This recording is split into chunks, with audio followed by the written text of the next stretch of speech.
You're getting not only videos for your YouTube channel that you post once a week, but you're getting enough mini content so that you can post every day for 6 months. And the things that we have heard about, how much easier it makes their business, that they don't have to worry about, oh, well, I have to film on this week. And, because as women, a lot of times we have to worry about our hair and our makeup.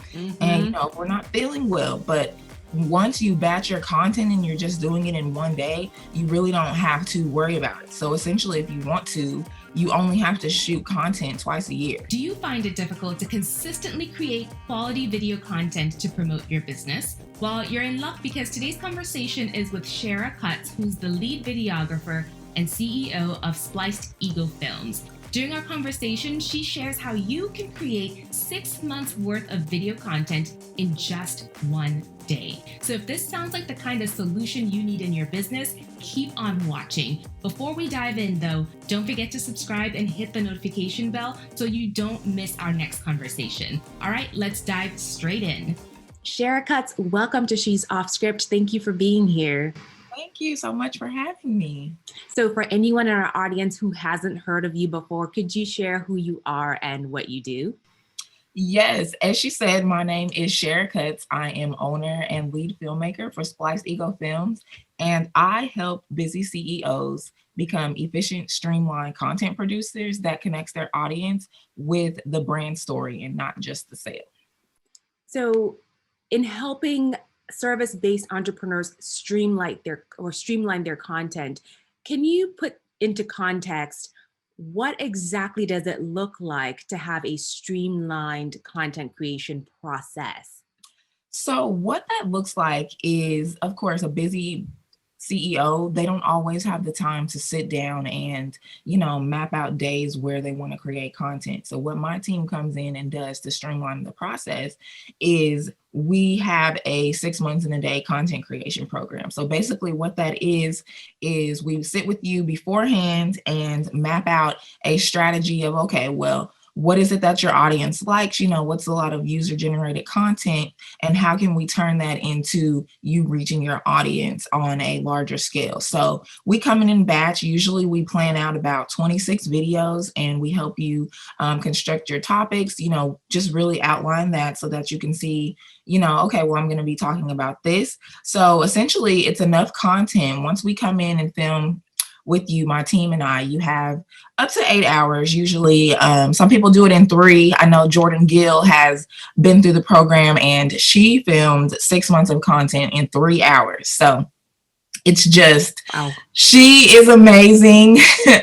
And, it was just really amazing to me. She was actually our first client when we started that, and to just see her get through that much content. She was so organized. She had these big Post-it notes with her talking points on them. So that's what my team and I do. So you come in and you film the 26, I would say, episodes. And then from there, we break everything down into a strategy so that you're getting not only videos for your YouTube channel that you post once a week, but you're getting enough mini content so that you can post every day for 6 months. And the things that we have heard about, how much easier it makes their business, that they don't have to worry about, oh, well, I have to film on this week. And, because as women, a lot of times we have to worry about our hair and our makeup. And, if we're not feeling well, but once you batch your content and you're just doing it in one day, you really don't have to worry about it. So essentially, if you want to, you only have to shoot content twice a year, if that's the route you want to go. That sounds like the ideal. So you mentioned that you have a strategy that you're putting together for people. So what is a content strategy, and how are you implementing that strategy just so people are getting the most out of the content that you're creating with them? Okay, well, yeah, my marketing coordinator, Michael Harden, is over the marketing strategy. So she'll come in with you with the content distribution strategy after we have filmed. So she goes in with, a content calendar and just a distribution strategy. What are you going to be using to plan out your post? Because, a lot of people are using Planoly or other schedulers. So she sits down and looks at all of that with you. She goes over how you should be constructing your captions, because that's a big issue too. Sometimes people say, you know, they don't have time to post or they don't know what to post because they don't know what to say in the caption. So So she even goes going over. further back than that, so before we come to you, I feel like if you're going to create that much content in advance, you need to have a strategy for the type of content that you're creating as a service-based entrepreneur. So in your experience, what kind of strategy has worked for your clients as far as the type of content that they're creating? The type of strategy really that has worked is, I would say, storytelling. People do not just want to be sold 24/7. So when we film our content, we do not want it to be um, like you're speaking to a colleague. We really want you to speak from the heart. So that's the strategy that we look at. You know, say if we're working with a medical professional, we don't want them to film their content as if they're talking to another doctor. We need you to break it down into small chunks that, you know, just the general audience is able to understand. So that strategy has worked very well for us. And then we also go in and look at your analytics. You know, if you're running a business Instagram or something of that nature, we look over and see, oh, okay, you know, they responded well to this, or, you know, what are you most known for? We really comb through the comments on your social media profiles and look at things that route to figure out the strategy. Got it. So you have to essentially use this process to amplify the creation of content that's already working for your audience, right? Yes. So if they are currently, you know, doing a podcast, we give them that option when they come to us with their mini content. Okay, are you going to want these videos to be converted into podcast episodes? So it's just a really cool idea because a lot of people don't know, oh, you know, I can redistribute this as a podcast. They think, oh, if it's just video, I just can use it for video. But no, you can actually extract the audio and just, you know, have an audio podcast wherever you go. So could you walk us through the chain of content that you're creating? So you said you had 26 base videos that you're creating. So after you have that, you know, what do they call it? The cornerstone content, right? Once you have your cornerstone content, how are you then breaking it down into different types of content? What are my options here? So your options are having content for your top 3 platforms. So for example, we have a client who focuses on Facebook, LinkedIn, and YouTube. So what I will do as the videographer is go in and structure those videos based on the platform that they're for. So for instance, if we're doing Facebook, I will not edit a video that shows the entire the entire video on Facebook. It'll just show a clip of it. And then at the end, it will have an end card that says, for more, you know, head on over to YouTube, because a lot of our clients are looking to monetize their YouTube channels. So that's where we want to push their audience to. So we'll push them to YouTube from that route. If they're on LinkedIn, because what we also do is create an intro and outro video. So it also helps, you know, with the brand message and brand consistency and familiarity. And so if they're on LinkedIn, then we'll cut the end of the video that has your YouTube outro on it. So essentially it's different videos depending on what platform you're on. So on YouTube, of course, it has the outro screen where you can add your end cards. And then from there, we go through and create the mini content that you're able to post once a day. We will go in and take out little excerpts. Like if there's a certain quote or something or a statistic, we'll pull that out and in turn turn that into content that you can use on your Facebook feed. And then we also will create, you know, Instagram stories that have information where your audience can really interact with you. They can do poll questions, or, you know, they can have like a multiple choice and select the right answer. So there's just a number of things that we can do to just make it really interactive. So that's what I really enjoy about creating the 6 months in a day. Now, I will say, some of our clients, what usually works best is you have our 6 months of content, but you shouldn't stop what you're already doing. So if you already have a content manager who is, you know, helping you get content and putting your content out there, this goes hand in hand. So that way you're able to post more than once a day. Or say you're going live on Facebook, you should still be doing your usual process, but this just enhances your content distribution. Got it. So now that we have all of the content, and it sounds like you're being very strategic about having your long form content at the top of your content funnel, and then figuring out where to post, smaller pieces of that content to drive people back to the long form content. So I love that. Now you talked about having a content distribution process. So what's the best way to distribute that content? Is there a recipe that you have where people are saying, depending on, this type of audience, this is where I'm going to put the content that I'm creating? No, there's not really a strategy behind that. It's just a matter of being consistent. For people to remember you, you have to be posting on a daily basis at the very minimum. So there's not so much strategy behind that. I know on Instagram, I'm very particular on aesthetic. So the more that you can plan out, your thumbnails, or even on YouTube, I've been recommending that my clients all do have thumbnails that give the audience a taste of what it is you're going to be talking about in the video.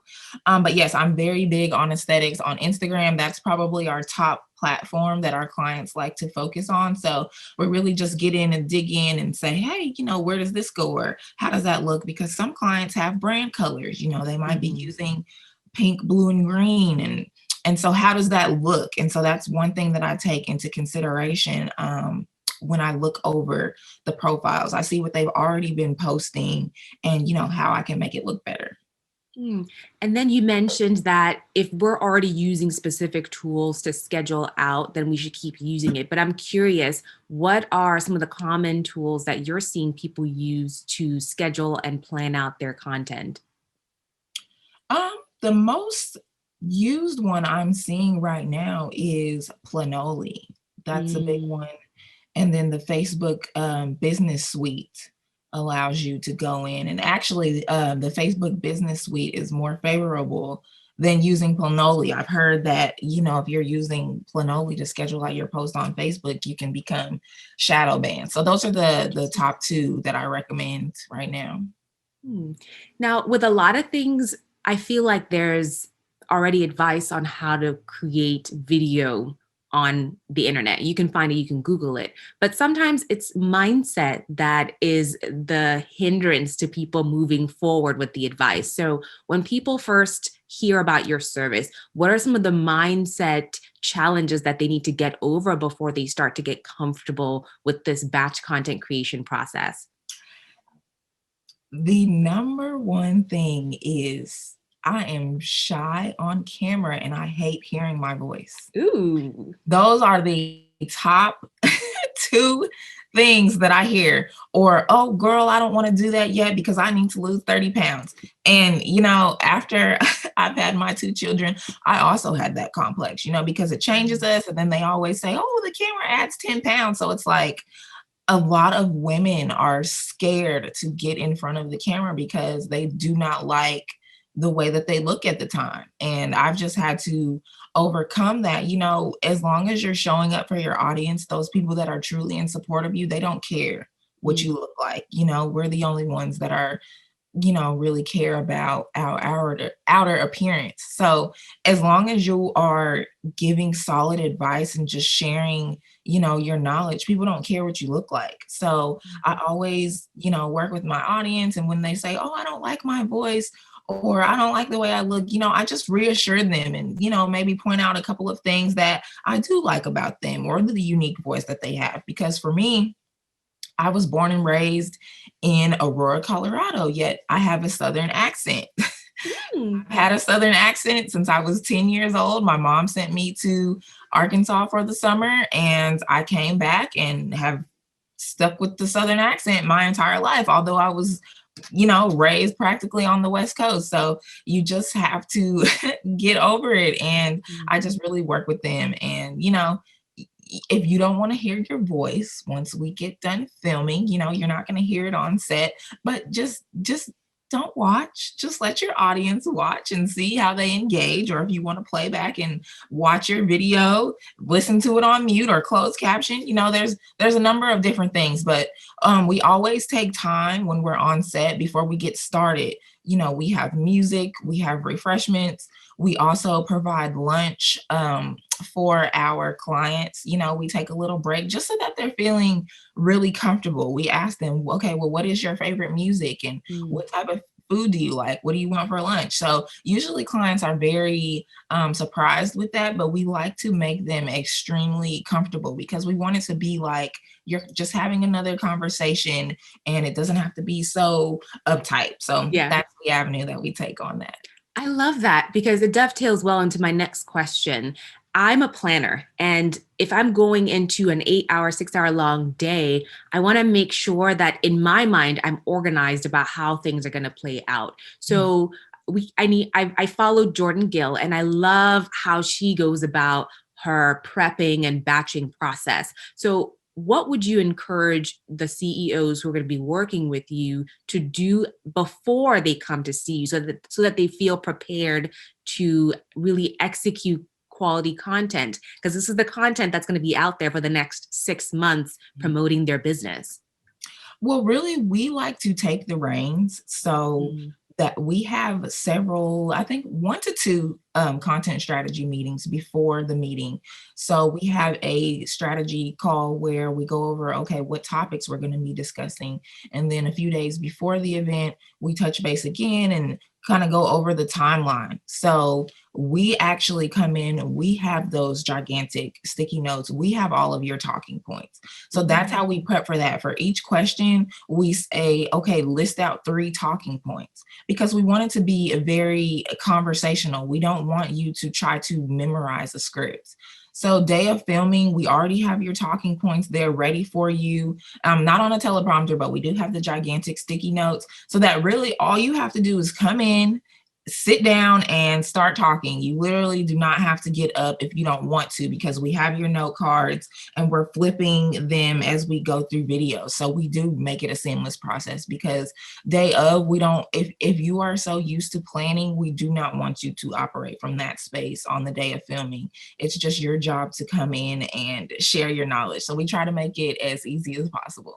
I love that. Now, why the flip cards or sticky cards versus teleprompters? Because I know there are a few apps right now that allow you to have teleprompters on an iPad or your iPhone. Well, no teleprompters because people can tell when you're reading from something. And we like the responses to come from the heart. So, I am able to go in and edit. If you mess up, I can cut parts where you look at your notes and say, oh, that's what I'm supposed to be talking about, just to keep you on track. So yeah, we do not like you to read word for word. So that's why we don't suggest the teleprompter. Okay. Now, would you suggest this process for brand new entrepreneurs, or is this something for someone who's a little bit more seasoned and, knows what the outcomes are that they're expecting from this video content? So this is for CEOs or business owners that are a little farther in their journey that already understand how content marketing works and just the distribution strategy. Because with some of the newer entrepreneurs, there's so much other things that they're trying to figure out. If they're not already on social media and they're really active, there can sometimes be a learning curve. We do still have clients like that, and Michael works with them as well. It just takes a little more work. So it's good for somebody like a Jordan or, Bright Girl Media, Chanel Yarber. They're already consistently posting, and this is just an added element of their content distribution. And they already understand, their posting times, and they already understand how to make reels. And so that's who we recommend that for. So this is like an addition to their team so that they can take things to the next level and streamline, as you say. Yes. So if they have a content manager that they're already working with, and, the content manager has, say, they work on Snapchat stories or not Snapchat stories, Instagram stories. If they're working on that, it just helps them do their job so that you guys can put out more content. Because like I said, the more consistent you are, the more eyes you are going to have on your content. Yeah. So video content is so valuable right now. I think we're finding that you get higher engagement and probably a higher conversion rate to whatever service you're selling if you're using video, because you build that trust factor a little bit faster than you would with your static content. But these days, I feel like there are people who are recommending service providers on Fiverr. And I think a lot of that has to do with the investment that it takes to create video content. So could you speak to maybe the return on investment when it comes to spending or investing in your service, as opposed to maybe going to a Fiverr where you could find someone for $5 to edit your video? So I know it's cliche, but you get what you pay for. Right. Mm-hmm. Granted, there are some amazing people on Fiverr and even Upwork, but when you have that personalized experience with my team, we're actually coming in to get to know you because, like I said, it's about the brand story and not just the sale. And that's one thing that I like about my services is it's not about the money for me. It never has been, granted it is how I make a living, but I really am invested in all of my clients and their success. So you're getting that one-on-one personal experience with me. We're coming in with you and, pretty much planning out a video treatment. So what a video treatment does is kind of tells your story. And then from there, we storyboard. So we map out, okay, if we're going to be filming here, this is what we want it to look like. If we're going to film here, we have a wardrobe consultant. So we discuss looks and, hair, makeup, all of that can be provided, as an add-on because we just really want it to be a seamless experience. So yes, if you're going to Fiverr, it's not necessarily that, the Fiverr person that you work with, okay, you might film something yourself, but are they going to care that you had a hair out of place or your necklace is crooked? That type of thing is what we keep our eyes on. So that is the add value for me. It's that personalized experience. We're always going to make sure that you are in good hands and looking your best at all times. I love that. Now, I feel like we can't avoid the elephant in the room right now, which is the COVID-19 virus. And I think that stopped a lot of people from, getting in-person services. So how are you making your guests feel comfortable or your clients feel comfortable around the circumstances that we're dealing with today? So we keep our mask on. Everything is wiped down. We have sanitation wipes with us. We're taking temperatures. And then we also let our clients know, we check with them the day before, how are you feeling? And so we do have a clause in our contract. If you are exhibiting any cold-like symptoms the day of, unfortunately, we do have to reschedule the shoot because we just cannot take the risk. And then some of our other clients that are not comfortable with us coming within the 6 feet, we allow them to mic themselves. And so we just test audio to make sure that everything is clear. If they want to shoot with the doors open, as long as it's quiet wherever we are, we allow that just so that we have the air circulation. So those are a few ways that we are working through COVID-19. Yes, unfortunately, that is a reality right now. However, business still needs to go on and we still need the content. So for anyone who is now starting on their content creation journey or is really starting to amp up whatever they have going, what would you recommend for them to do as they're getting ready to take on your services? I would recommend that they really go through and look at what it is their clients most favor right now. So, if you're using Instagram, you're able to go and look at your analytics per video and see, and it's really not so much about the likes. It's what are people sharing? What have they shared? What are they saving? So looking at things like that is where you want to base your strategy and give them more of, likes are not really, people still worry about them. But when you're in business and trying to convert your clients, you are looking at the content that holds substance. Got it. Okay. So now for anyone who's like, all righty, Shara, I'm ready to work with you. How can people find you and really follow the services that you have to offer? Okay, well, first, I am most active on Instagram. So you all can find me on there at Instagram on backslash Spliced Ego Films. That's SPLICED EGOFILMS. And you can go to my website to apply for the program. We do not just select anyone. There's actually a process where you have to apply, and based on the answers that you have on your intake form, we kind of get a feel to see if you're a good fit. So you can visit my website at www.splicedegofilms.com. That's www.spliced SplicedEgofilms.com. And yes, there you can click the link to apply, and we will receive your email and review then to see if we want to move forward. And as far as checking out our video content, I'm most heavily on my Vimeo channel. So vimeo.com/Spliced Ego Films. Again, SplicedEgofilms. Perfect. Shara, thank you so much. I think you've probably encouraged a lot of CEOs to let go of that content creation process so that they can get a little bit more consistent. So I really appreciate everything. Oh, thank you so much. And one thing that I want to add before we go is if you are going to be at home creating your own content before you are able to work with the videographer, I really encourage you to look at it from a storytelling element. So like I said earlier, we do not like to be sold 100% of the time. But if you can tell a great story that is relatable to your audience and somehow connects and ties into the service or product that you're offering, that is how you are going to keep your audience coming back. And so I actually have a videography for solopreneurs conference coming up on May the 1st. And it's going to have Alana Marie, Micah Harden, and myself.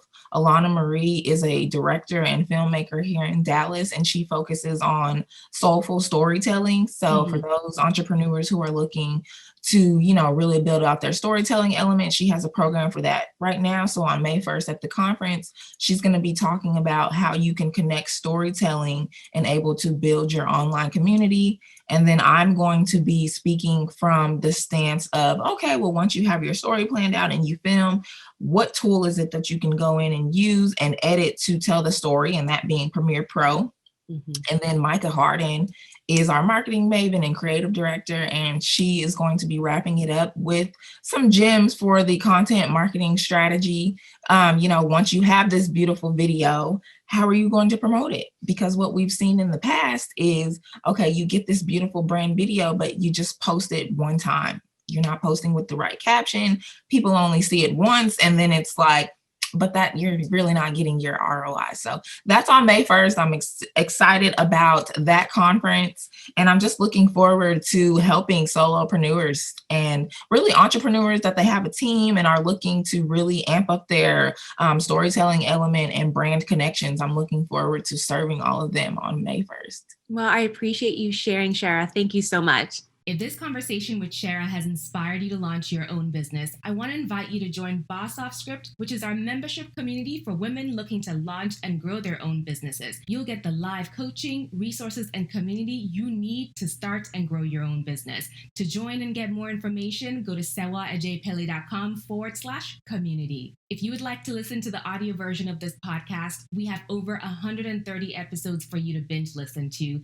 The episodes are available on Apple Podcasts, Spotify, or anywhere podcasts are available. Don't forget to subscribe and hit the notification bell on your way out so you don't miss our next conversation. All right, we'll see you right back here next Thursday for another episode of the She's Off Script podcast. Bye.